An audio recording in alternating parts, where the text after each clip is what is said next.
This video looks at how to find the angle sum of any polygon. If you're not sure what a polygon is, first of all you might want to check out that video.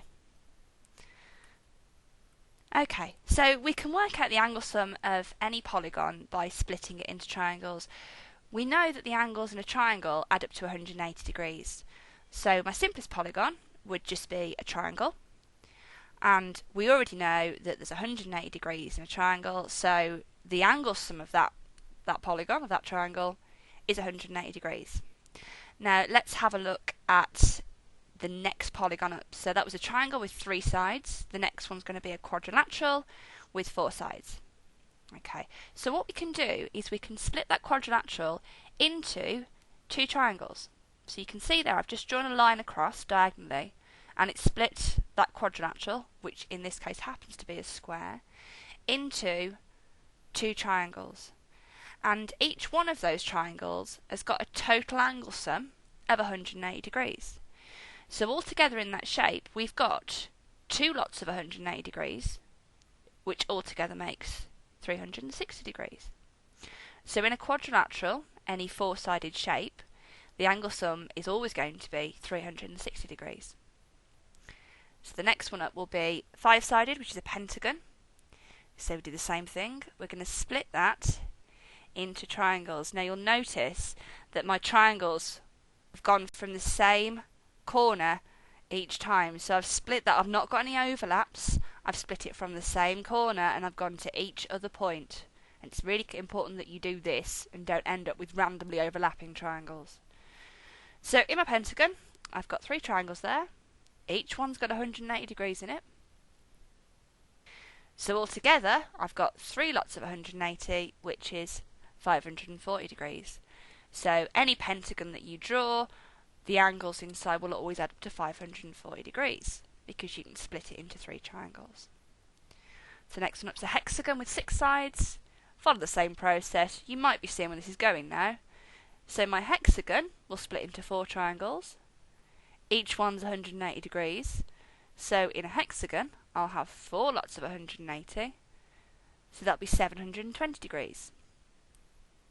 So next, heptagon, 7 sides, and I'm going to split that, and you can start to see we've got a pattern here. Triangle had 3 sides, and we had 1 lot of 180.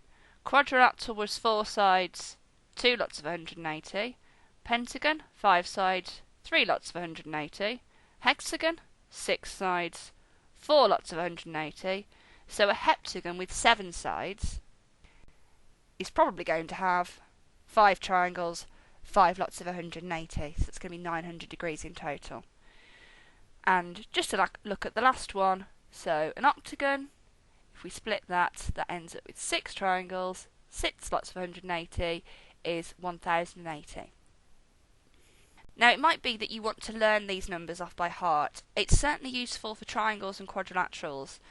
It might be easy enough to remember pentagons, hexagons, but once you get to shapes that have got loads and loads and loads of sides, it's useful to, rather than remember, well, exactly what is the angle sum, it's better to remember how to work it out. Because if, for example, you're in an exam and you're asked to find, let's say, the interior angle sum of a 20-sided shape, well, I don't know that one off by heart. So how would you do it? Well, you could say to yourself, if I look here, I've got a link between the number of sides and the number of triangles. The triangle had 3 sides and 1 triangle inside. Quadrilateral was 4 and 2, pentagon 5 and 3, hexagon 6 and 4, heptagon 7 and 5, octagon 8 and 6. So if I had, let's say, a 20-sided shape, then that would have 18 triangles inside it. So you can see I've sort of written a general formula here. If the polygon has n sides, so a number of sides, there will be n minus 2 triangles inside. So what that means is I take my side number, so here 20, and then subtract 2 from it to get the number of triangles inside it.